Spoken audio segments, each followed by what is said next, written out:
خواب کو 3 حصوں میں 3 کلاسیفیکیشنز میں ڈیوائڈ کیا جاتا ہے جو تعبیر بتانے والے ہوتے ہیں. یا میں پھر آپ کے پوڈ کاسٹ کے توسط سے یہ بات آپ لوگوں تک پہنچا دوں کہ اب یہاں سے آگے آپ لوگوں نے تعبیر پوچھنی نہیں ہے کسی سے, تعبیر کو سمجھنا ہے. یہ جو میں کہہ رہا ہوں نا, پیرنٹس کو بتانا چاہیے, اپنے بچوں کو تربیت کا حصہ بنانا چاہیے کہ تمہارے وہ خواب جو تم نے ڈیپ سلیپ میں دیکھ لی ہیں, وہ خواب بہت ضروری خواب ہیں بھیا, ان کو ضائع نہیں کرنا. وہ پھر روح اتنی کلیور ہے ہماری کہ اس کو یہ تک پتہ ہے کہ دریاب اٹھائے تو اس کو خواب کا 1/4 حصہ یاد آیا خالی, یا آتا ہی اتنا ہے, تو وہ پھر ڈیٹا ہی ایسے ڈالے گی روح کہ وہ 1/4 میں بھی کتنے میسیجز مجھے کراس کر دے. تو جو دن کے ٹائم پہ لوگوں کو خواب آتے ہیں, بعض لوگ کہتے ہیں جی فجر کے وقت خواب جو ہوتا ہے وہ حقیقت کے قریب ہوتا ہے, کچھ لوگ کہتے ہیں جو زوال کا ٹائم ہوتا ہے ظہر, اس دوران وہ شیطانی خواب ہوتے ہیں. تو ایک بندہ تو سوتا ہی اے سائیکل ہے, دن کو سوتا ہے, تو یہ ٹائم سونے یا جاگنے کا, اس دوران خواب کے آنے کا, یہ کوئی میٹر کرتا ہے اس کے حقائق سے, یا اس کی کوئی حقیقت نہیں؟ اس کی تعبیر میٹر کرتی ہے. ہاں جی, تعبیر, اس کا افیکٹ میٹر کرتا ہے, افیکٹ میٹر کرتا ہے, اس کی تاثیر میٹر کرتی ہے کہ وہ اس خواب کا اثر کتنا لینا ہے. صحیح. مثال کے طور پہ آپ نے کہا کہ آپ کی روٹین ہے کہ آپ لیٹ نائٹ کام کرتے ہیں اور صبح ہو جاتی ہے, پھر آپ صبح کے ٹائم کہیں سوتے ہیں اور دن میں کہیں شام میں اٹھتے ہیں, تو آپ نے تو اپنی باڈی کا سلیپ سائیکل ہی یہ بنا لیا نا. آپ امریکہ کے ٹائم پہ پاکستان میں رہ رہے ہیں, ٹھیک ہے, تو آپ کی رات ہے جو آنے والی ہے ابھی کچھ گھنٹوں میں, ٹھیک ہے, جو کہ میری صبح ہے, رائٹ, کہ میں عموماً رات میں سوتا ہوں اور صبح اٹھتا ہوں. صحیح. اس لیے آپ کے اور میرے خوابوں کا تعین اسی طرح ہوگا کہ آپ کی دن کی نیند کے خواب کی ویلیو وہ ہوگی, یا اس کی سگنیفیکنس اور اس کی تعبیر اس طرح دیکھی جائے گی جیسی میری رات کی نیند کی دیکھی جائے گی. لیکن خواب کو 3 حصوں میں 3 کلاسیفیکیشنز میں ڈیوائڈ کیا جاتا ہے جو تعبیر بتانے والے ہوتے ہیں. یا میں پھر آپ کے پوڈ کاسٹ کے توسط سے یہ بات آپ لوگوں تک پہنچا دوں کہ اب یہاں سے آگے آپ لوگوں نے تعبیر پوچھنی نہیں ہے کسی سے, تعبیر کو سمجھنا ہے. ٹھیک ہے. تو جب آپ نے تعبیر کو سمجھنا ہے, اپنی خواب کو یا اپنے بچوں کی, کم از کم اپنے بچوں کے خوابوں کو سمجھ لیں. جب وہ آپ کو خواب سنائیں, ان بچوں کو جو ٹین ایج تک کے ہوتے ہیں, اس کے بعد ان کو یہ آپ سکھا دیں کہ بیٹے یہاں سے آگے اب تم نے خواب مجھ سے بھی ڈسکس نہیں کرنا, انلیس کوئی ایسا خواب ہو کہ جس میں کوئی تمہیں ایسا اشارہ ہو جس میں تم ڈر جاؤ کہ کہیں کوئی ایسی چیز تمہیں بتائی گئی ہے کہ جو تمہیں لگے کہ واجب ہو گیا ماں باپ کو بتانا. یہ تربیت کا حصہ ہونا چاہیے کہ بچوں کو ہم اس طرح سے ٹرین کریں کہ ان کو اپنے خوابوں کی سگنیفیکنس کا پتہ ہو. اچھا, خواب کے 3 حصے ہوتے ہیں. ٹھیک ہے. پہلا حصہ ہوتا ہے جس میں ہمارے سارے دن کی جو کچھ مصروفیات ہوتی ہیں, وہ مصروفیات کا افیکٹ جو ہم سائیکولوجیکلی لیتے ہیں. کچھ چیزیں تو میٹر ہی نہیں کرتی, جیسے اب میں کتنی گاڑی چلا کے دفتر پہنچا تھا, کتنا سفر کر کے, یہ میٹر نہیں کرتا. لیکن جب میں پہنچا تھا جہاں پہ, وہاں پہ میرے ساتھ کیا کیا معاملات درپیش تھے. باس کا موڈ خراب تھا, باس کا موڈ خراب اور ڈانٹ پڑ گئی, یا میں کسی کے خدا نخواستہ جنازے پہ گیا تھا, یا کسی کی شادی پہ گیا تھا, یا کسی کی میٹنگ میں گیا, اس کے افیکٹس رہ جاتے ہیں میرے اوپر. تو یہ جو وہ افیکٹس ہوتے ہیں, ان میں کچھ چیزیں کام ریلیٹڈ ہوتے ہیں, کاروبار ریلیٹڈ ہوتے ہیں, جو مسلسل چلے آ رہے ہوتے ہیں. مثال کے طور پہ ایک کاروباری آدمی ہے اور اس کا کوئی پروجیکٹ چل رہا ہے, اس نے کچھ سوچا ہوا ہے اور اس میں 2-3 ماہ لگ رہے ہیں, 2-3 ہفتے, تو اس کا ایک تسلسل ہوگا جو اس کی سائیکالوجی کو افیکٹ کر رہا ہے. تو یہ جو پہلا خواب کے 3 سیکشنز آپ نے ڈیوائڈ کر دینے ہیں سب لوگوں نے. وہ 3 گھنٹے کی نیند کرتے ہوں یا وہ 10 گھنٹے کی نیند کرتے ہیں, انہوں نے اس کو 3 حصوں میں ڈیوائڈ کرنا ہے. جو شروع کا ایون 3 حصے ٹیمپریریلی ابھی کے لیے, جب آپ اپنے خواب کا اسٹڈی کرنے کے ماہر ہو جاتے ہیں تب آپ کو ایگزیکٹلی پتہ ہوتا ہے کہ سب سے چھوٹا حصہ آپ نے وہ رکھنا ہوتا ہے جو سب سے ڈیپ سلیپ کا حصہ ہوتا ہے, کیونکہ سب سے امپورٹنٹ حصہ وہ ہوتا ہے. آپ ایونلی نہیں ڈیوائڈ کرتے اپنے خوابوں کو. پھر آپ کو پتہ ہوتا ہے کہ میرے کون سے خواب جو ہیں وہ میٹر کرتے ہیں, باقی کون سے خواب ہیں جو میرے دن بھر کی سوچ, میرے شارٹ ٹرم میموری جسے کہتے ہیں. میری شارٹ ٹرم میموری میرے فرسٹ کوارٹر آف ڈریم میں پہ اپلائی ہوتی ہے. میری مڈ ٹرم میموری میری سیکنڈ سیکشن میں, اور میری لانگ ٹرم میموری میرے تھرڈ سیکشن کو ٹچ کرنا شروع کرتی ہے. ان سمپل ورڈس. ٹھیک ہے. اب اس لیے لوگ کہتے ہیں کہ جی جو فجر کے اچھا تم کتنے بجے سوئے تھے؟ جی میں 9-10 بجے سوئے تھا. اور اٹھے کب تھے؟ جی فجر کے ٹائم. تو تمہارا جو فجر کے قریب کا جو وقت تھا اور وہ والا خواب مجھے بتانا, میں اس کی تعبیر بتاؤں گا. عموماً بزرگ لوگ ایسے ڈسکس کیا کرتے تھے خوابوں. کیوں؟ کیونکہ وہ پہلے تینوں سیکشنز مڈ ٹرم, لانگ اور شارٹ ٹرم سے گزر چکا ہے. اب جو خواب آ رہا ہے وہ میٹر کر رہا ہے. اب اس کی روح جو ہے وہ اس کو اشارہ دینے لگی ہے, کیونکہ اب اس کی مائنڈ خالی ہو چکی ہے ان ساری چیزوں سے. اب میں جو اس میں سٹور کروں گی, روح یہ سوچتی ہے, اب جو میں اس میں سٹور کروں گی وہ رہ جائے گا, چاہے اس کا 10% بھی رہ جائے وہ میٹر کرے گا. تو وہ پھر روح اتنی کلیور ہے ہماری کہ اس کو یہ تک پتہ ہے کہ دریاب اٹھائے تو اس کو خواب کا 1/4 حصہ یاد آیا خالی, یا آتا ہی اتنا ہے, تو وہ پھر ڈیٹا ہی ایسے ڈالے گی روح کہ وہ 1/4 میں بھی کتنے میسیجز مجھے کراس کر دے. جیسے ہی میرا 3rd section of the dream activate ہوتا ہے تو میری روح کیا کرتی ہے, مجھے وہ اشارے دینا شروع کرتی ہے جس اشارے کو میں بیس کر کے اپنی جاگتی ہوئی زندگی میں چونکوں گا کہ میں نے خواب میں یہ دیکھا. آپ امیجن کریں کتنی دفعہ ہوتا ہے آپ خواب ایسا دیکھتے ہیں کہ آپ کا دن گزر جاتا ہے اس کی سوچ پہ کہ میں نے کیا خواب دیکھا.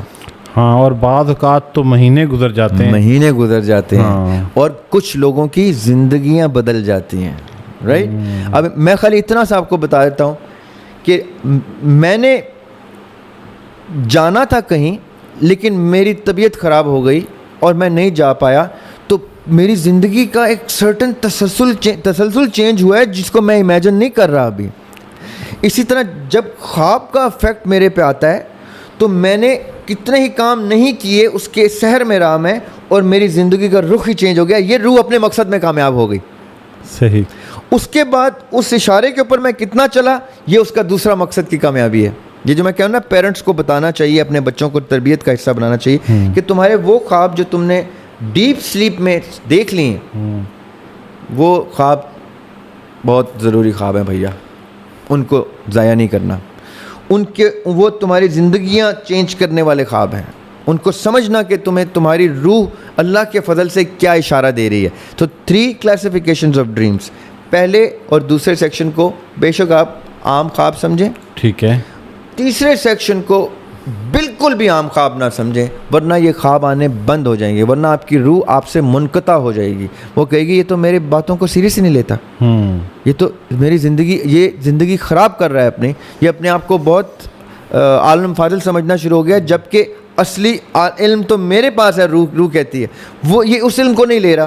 اس کو کیا پتہ ہے کہ ٹھیک ڈائریکشن پہ کہ نہیں, میں ہی تو وہ 6 سینس ہوں, میں ہی تو وہ اشارہ ہوں جس نے بتانا ہے کہ ٹھیک رہے. میرے پاس ہی تو ضمیر ہوتا ہے, ضمیر کا بسیرا روح کے پاس ہوتا ہے. میں ہی تو ضمیر کے تھرو اس سے کمیونیکیٹ کرتی ہوں کہ بھائی تم ٹھیک راستے پہ کہ نہیں. اس لیے ہمارا روح سے کنیکشن بہت ضروری ہے. یہ جو بار بار علماء اور مشائخ کہتے ہیں نا کہ تمہارا روح کے ساتھ تعلق بہت ضروری ہے, وہ اس لیے ضروری ہے. اچھا دریا بھائی, ایک اور بڑی اہم بات, ابھی آپ نے کہا یہ خواب کی 3 اقسام بتائیں, ایک اور اس میں شاید وہ اس کی ٹائپ میں آتا ہے یا نہیں آتا, الہام کیا ہے؟ خواب والا الہام یا جاگنے والا الہام؟ وہ کہتے ہیں نا میں نے جاگتی آنکھوں خواب دیکھ لیا. الہام وہ والا 2 الہام ہے نا, ایک الہام تو ہوگا بھی خواب میں. اچھا ٹھیک ہے, وہ الہام وہ میسج ہے جس کو آپ دونوں کلیئر کر دیں کیونکہ میری انڈرسٹینڈنگ نہیں ہے. جی اس کو انگریزی میں کہتے ہیں انٹویشن. ٹھیک ہے, جو انٹویٹیو مائنڈ بہت ٹرم یوز ہوتے ہیں. ٹھیک ہے. انٹویشن یا الہام وہ ہوتا ہے جو اللہ تعالیٰ کی طرف سے آپ کو ڈائریکٹ اشارہ ہوتا ہے. صحیح. اور وہ عام لوگوں کو نہیں ہوتا. وہ اللہ تعالیٰ کے ساتھ جس کا کنیکشن اسٹیبلش ہوتا ہے وہ عام لوگوں میں ہی خاص لوگ ہوتے ہیں.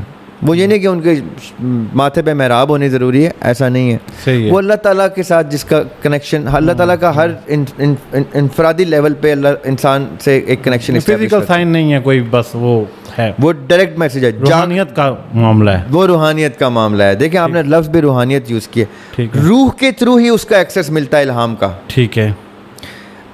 وہی بھی روح کے تھرو ہی ایکسیس ہوتی تھی. جبرائیل علیہ السلام روح کی انفارمیشن میں سے کون سی انفارمیشن کا ایکسیس اللہ تعالیٰ کے حکم سے دیتے تھے, وہ وہی ہو جاتی تھی. صحیح. کیونکہ روح کے پاس وہ سب کچھ موجود ہے. اسی لیے چلیں اور بات کہیں اور چلی جائے گی. جو جاگتی آنکھوں میں الہام ہوتا ہے وہ بھی اللہ تعالیٰ کی طرف سے اشارہ ہوتا ہے. شک کی گنجائش کیا ہوتی ہے کہ یہ الہام رحمان کا الہام ہے یا شیطان کا الہام ہے. یعنی پھر ہم اس کو الہام نہیں کہیں گے, پھر ہم شیطانی وسوسہ کہیں گے یا شیطان کی چال کہیں گے. اس لیے الہام کہہ دینا بڑا آسان ہے, لوگ چونک جاتے ہیں. اکثر شعراء میں نے ٹی وی پہ دیکھے ہیں, وہ جوش بیانی میں, جوش خطابت میں کہتے ہیں جی مجھ پہ تو الہام ہوتا ہے. تو میں حیران ہوتا ہوں کہ ٹھیک ہے بھائی, آپ بڑے وثوق سے کہہ رہے ہیں کہ الہام ہوتا ہے, اب 2 شعر آپ سنا دیں تو سمجھ آ جائے گی کہ الہام کی کیفیت ہے اس میں کہ نہیں, کیونکہ کتنے خطرناک شعر مارکیٹ میں آج کل چل رہے ہیں. توبہ استغفار, وہ اس دوسری سائڈ کا الہام ہو سکتے ہیں, وہ رحمان کی سائڈ کا الہام تو نہیں سنا دیتا. آمد کو الہام کا نام دینا چاہ رہے ہوتے ہیں جی, اور الہام کیا کہ معتبر کر دیتے ہیں نا. ہاں, میرے خیال میں اس کے لیے مناسب لفظ آمد ہے. وہ آمد ہے کہ مجھے آمد ہوئی تو میں نے شعر لکھ دیا, لیکن وہ درآمد اور برآمد تک کی آمد ہی ہے. اچھا, کیونکہ میں نے یہ بڑا سنا کہ وہ مجھے آمد ہوتی ہے تو میں شعر لکھتا ہوں. دیکھیں میں سچی بات میرا سبجیکٹ نہیں ہے, آپ تو شاعر بھی ہیں. میں یہ کہنے لگا تھا کہ میں سچی بات ہوں کہ میں بچپن سے شعر کہہ رہا ہوں اپنے والد صاحب کی وجہ سے, کیونکہ ہمارے جینز میں اللہ تعالیٰ نے والد صاحب سے ٹرانسفر کی ہے یہ چیز. میں وثوق سے یہ نہیں کہہ سکتا کہ میرا ہر شعر آمد تھا. میں نے واقعتاً کتنے ہی شعر پہلے 1-2 اشعار کی آمد کے بعد کریٹ کیے ہیں, غزل کی صورت میں بنے ہیں. صحیح, یہ میری کرافٹسمین شپ ہے, یہ میرا ٹیلنٹ ہے جو اللہ تعالیٰ نے عنایت کیا ہے, جو میں نے اوور دا ایئرس بہتر سے بہتر کرتا ہوں, کرنے کی کوشش کرتا ہوں, اساتذہ سے جو سیکھتا رہتا ہوں. وہ کرافٹسمین شپ ہے میری کہ میں شعر کو بیوٹیفائی کیسے کرتا ہوں. خیال کی آمد ہو سکتی ہے, اوکے, تصور کی آمد ہو سکتی ہے, اور وہ بھی ضروری نہیں ہے. میں تصور میرے دماغ سے بھی اوپر کی طرف جا سکتا ہے, ڈیمانڈ کر سکتا ہے, اور اللہ تعالیٰ عنایت کر سکتے ہیں. میں تو مانتا ہوں اس چیز کو کہ تھاٹ کی ڈائریکشن پہ ڈیپینڈ کرتا ہے, کہ میری تھاٹ کی ڈائریکشن بزنس کے اوپر ہے تو مجھے شعر نہیں نازل ہوں گے, آمد ہوگی. میرے بزنس پلان ملے گا, مجھے آئیڈیا ملے گا, مجھے کانسیپٹ ملے گا. میری تھاٹ کی ڈائریکشن اگر ٹیچنگ ہے تو مجھے کوئی بچوں کو یا اپنے اسٹوڈنٹس کو پڑھانے کا کوئی اللہ تعالیٰ آسانی کرے گا, یا کوئی نالج مل جائے گا. میری تھاٹ تخیل آئی شعر کی طرف رہا ہے تو مجھ پہ شعر کی آمد ہوگی, رائٹ. تو آمد کا انٹینٹ بھی تو میٹر کرتا ہے, کہ اگر میں میل انٹینٹ خدا نہ خاصہ رکھ کے بری نیت سے کوئی چیز سوچ رہا ہوں, میں چوری چکاری پلان کر رہا ہوں, تو وہ آمد ہی ہے نا سو کالڈ. لیکن وہ کس کی طرف سے آ رہی آمد, یہ انڈرسٹینڈیبل ہے کہ وہ پھر اللہ تعالیٰ کی طرف سے آمد نہیں آ رہی, وہ پھر دوسری سائڈ سے آ رہی. سو آمد تو خالی آنے کو کہہ دیا. الہام ہم رب سے جوڑتے ہیں الہامی کتب کی طرح, کہ یہ revelation from the lord Almighty, خالق کی طرف سے ایک ہیلپ ہے, اشارہ ہے, ایک ودیت ہے.